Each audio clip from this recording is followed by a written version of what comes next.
There are few places in the world quite so serene as Loch Dormant. Its position is one of near perfect isolation, high up among the rolling, seemingly endless moors. It's not one of the country's most well-known lochs. No one has ever claimed they've seen a monster poking its head from the water surface. And yet, it is a quiet and mysterious place. The loch, its island, and the tall mountains which rise up on either side of it have a kind of magisterial stillness about them. The water is calm, and therefore its effect on the mind is calming too. From here in the lodge, we have a superb view out over the loch, and it's this view that we'll be enjoying this evening, observing the various features of the landscape and its wildlife. Before we do, though, I always think it's nice to begin with a little wind down. Tonight's wind down is a visualization. So when you're ready, let's begin. So, just take a moment to get comfortable, letting go of the day, enjoying that feeling of having stopped, of having nothing left to do. We're going to focus the attention of the mind on the different parts of the body, watching as the muscles in the body switch off for the night, leaving the body feeling rested and leaving the mind more at ease. So, starting down at the toes, and just a sense of the muscles switching off. The feet, the arches, all those muscles switching off. Same in the lower half of the legs. So any tension being let go of as the muscles switch off. Shut down. In the upper half of the legs, any tension melting away, being let go of. Into the area of the hips, pelvis. Again, any muscles shutting down for the night, completely at rest. Everything from the waist down is heavy, at ease. The muscles in the lower back and the stomach now switching off. Middle of the back, around the diaphragm, the upper back, and the chest. So, any muscles not needed, shutting down, switching off for the night. The shoulders, switching off. The upper half of the arms and the lower half of the arms switching off. The hands, fingers, just switching off. Any muscles around the throat and the neck switching off. The head, the face, the jaw, the eyes. Any last areas of tension melting away as the muscles shut down, switch off, at rest for the night.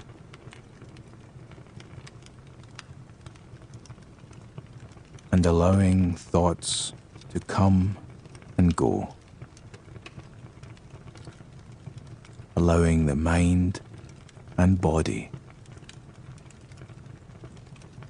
the space they need to rest.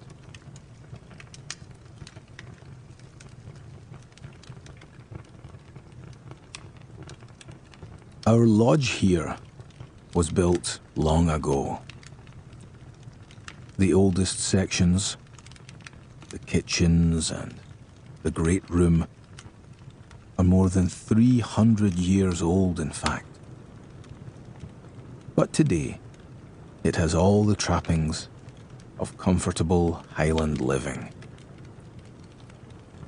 Deep-buttoned, wing-backed armchairs, a large stone fireplace fed in the winter months with fragrant fir wood, a red, patterned Turkish carpet worn almost threadbare in places, particularly in front of the fire. Various paintings showing natural subjects, including stags. Well, rather a lot of them, actually. And many distinguished-looking ladies and gentlemen in clothing from times gone by. There are also pictures of the landscape in its various seasons. Here, all covered in snow. Here, when the heather is in full bloom and the moorland is a purple blanket, gently stirring in the sun. Here, at night, when the moon is doubled by its reflection in the water.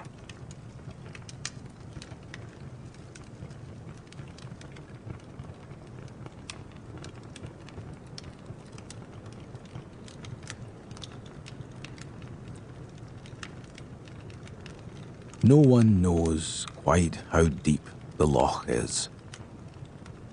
No plumb line has ever reached its bottom.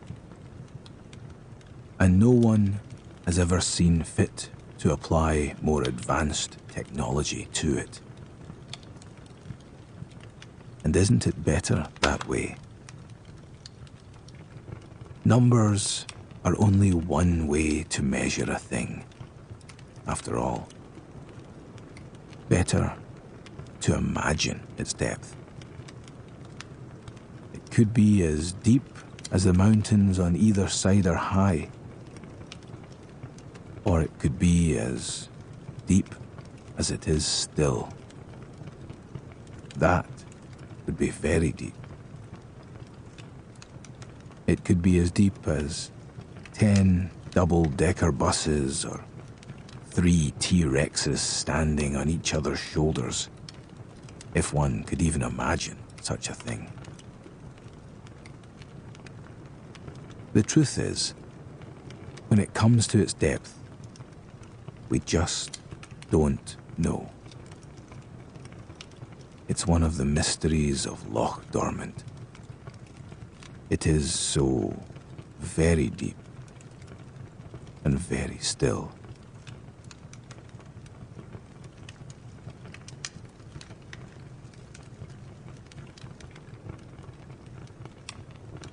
Loch Dormant is longer than it is wide. On a map, it looks like a great long blue finger pointed out in the direction of the sea. Our lodge sits at its easterly tip, which means that some way off we can see both its northern and southern banks. Its western edge being hidden by the slight curve where the hillside juts out into the loch.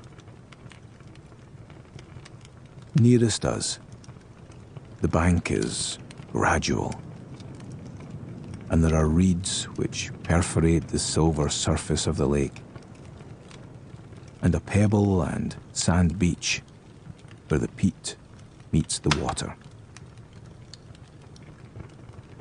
But on the northern side, the loch's shore drops off suddenly. It's a local tradition to swim in the loch on a New Year's morning. Sometimes they even have to break the ice to do it. A gaggle of brave men and women flock to the bank in their bathing suits and swimming caps and dive from a rock straight into the icy water. It's one way to start the year. Certainly, everything after that would feel like a walk in the park by comparison.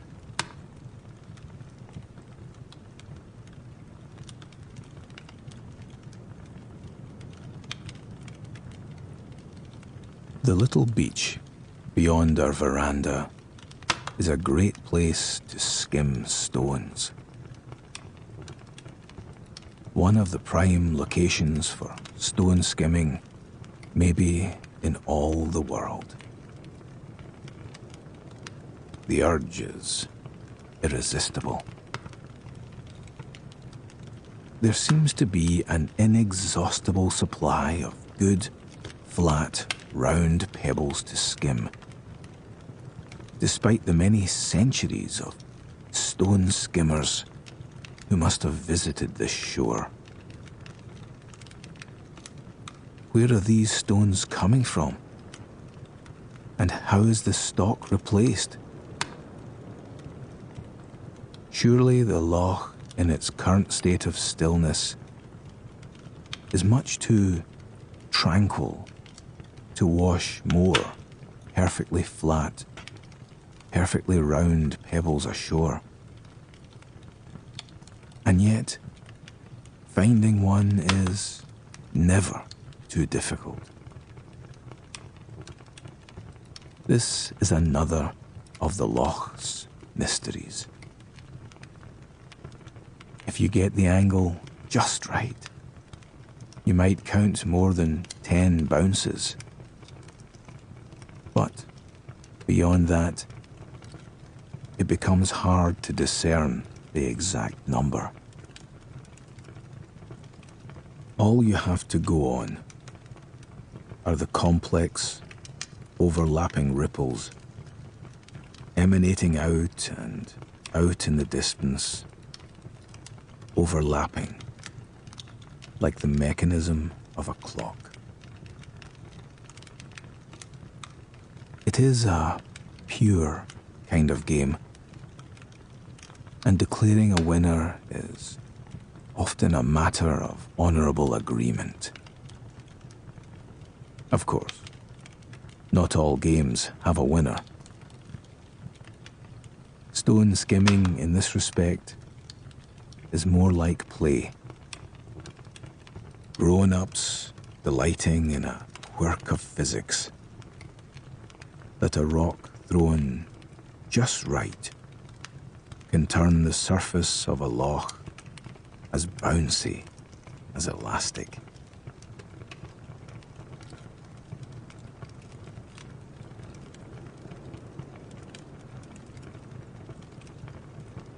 Opposite the fireplace is a large set of windows, occupying most of the far wall. These offer an exceptional view out over the loch. Although we're high up in these mountains, the surrounding hills shield the waters from the westerly winds, which, blowing in from the seacoast, howl around the peaks just 2 miles from here. Here it's very calm, very serene. This evening, especially so. It's warm and cozy in this room, and the lodge's resident dog, a large old boxer known as the Commander, is asleep by the fire. His large black eyes closed, and his face in repose, doleful as those of his breed tend to be.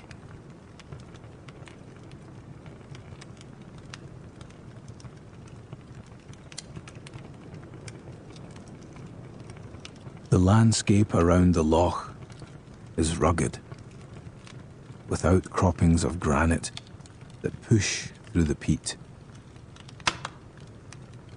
From the edge of the water to where the hillsides turn to scree, the ground is covered with heather.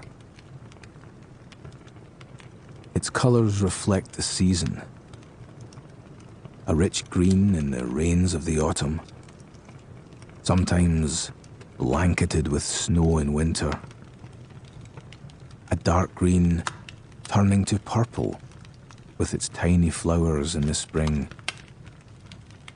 and a lighter green, almost yellow in places, in the summer, particularly if it's been a warm summer. In amongst the heather, in certain sunken areas, the brackens grow, their ends endlessly waving in the breeze. The bracken seems very dense, and yet you can cut it with a pinewood stick. Cut a path and make a den, and curl up to sleep on a summer's day like a fox.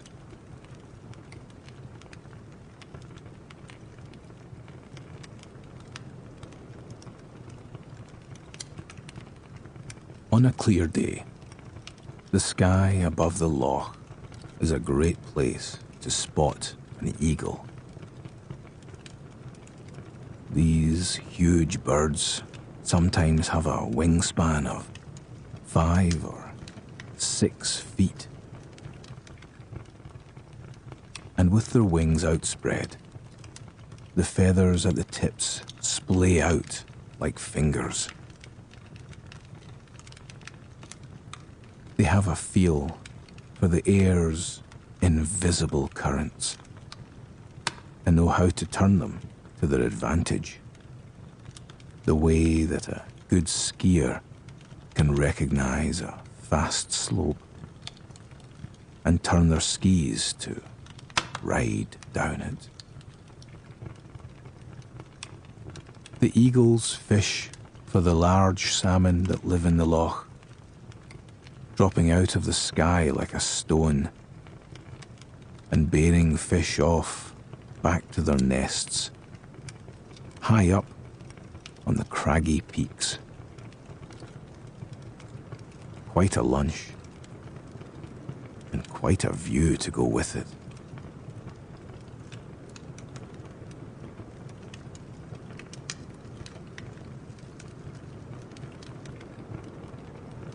Over the years, many people have compared the loch to a mirror.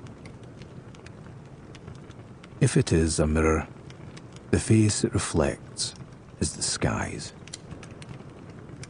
The sky gazes down upon its reflection, delighted. It never grows tired of it. All night and all day. And so it almost looks like the lodge's veranda, which juts out over the sloping bank, which rolls down to the water's edge, is reaching out into the sky, as though the sky and water are interchangeable. That the tufted ducks, which sometimes come to fish the loch, are swimming out into the sky, V-shaped wakes rippling out across the clouds behind them.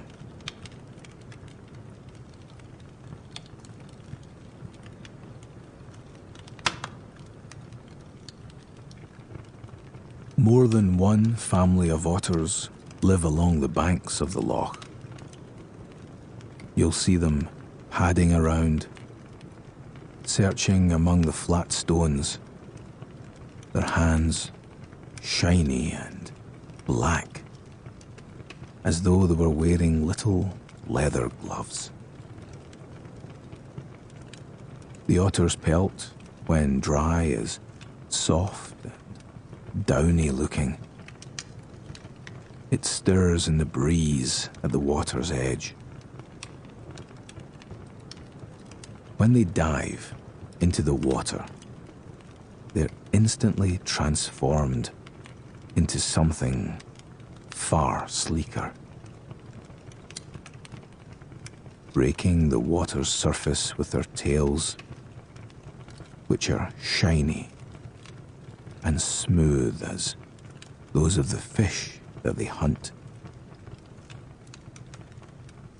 The otters gather food by day, and at night they sleep in a den called a holt, an underground nest padded with twigs and the down of their underfur. Its entrance under the water to keep out prowlers. Sounds like a cozy place to sleep now, doesn't it?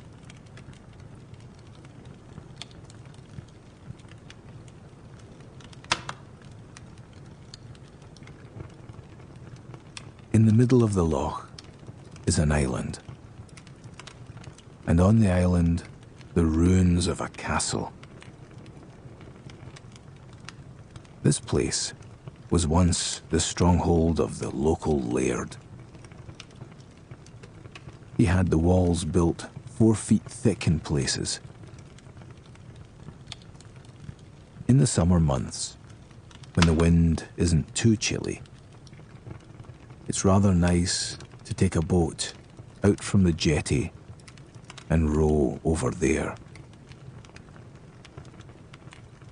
The stones are overgrown with ivy, but you can still make out the shapes of rooms where the nobleman and his attendants lived all those years ago.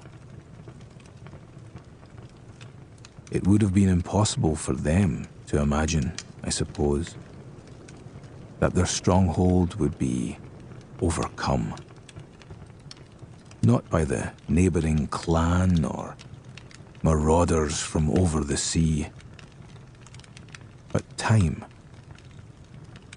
and the wind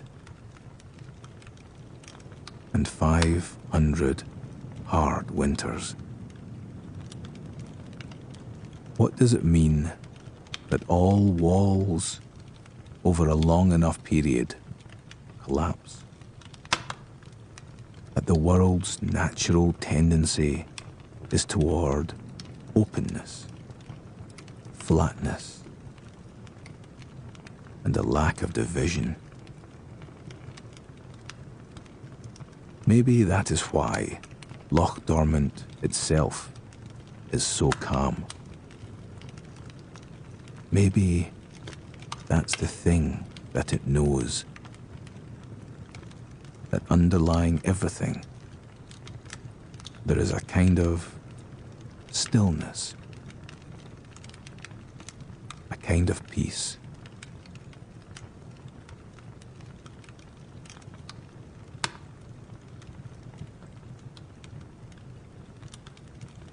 On the eastern banks of the loch, in the middle distance, you might make out a clutch of trees. These are ancient pines that have grown here for thousands of years, since the last ice age at least. They are tall, elegant trees, the majority of their branches sprouting at their tops like clouds of green smoke around a tall chimney. Despite their proportions, the trees are strong, and even on the stormiest days, their trunks and branches are supple in the winds. After a stormy day, their pine cones drift across the lake in a little flotilla. Their seeds, when they fall, have a single wing, so they turn as they fall, drifting on the breeze. You have to admire their perfect design.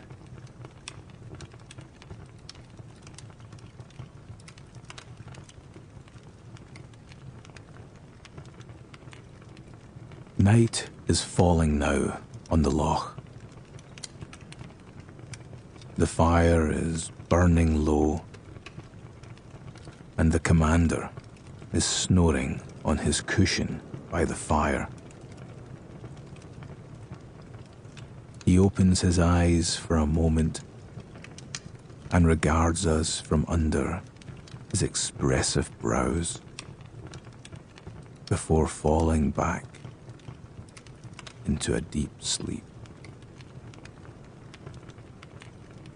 The surface of the loch is still,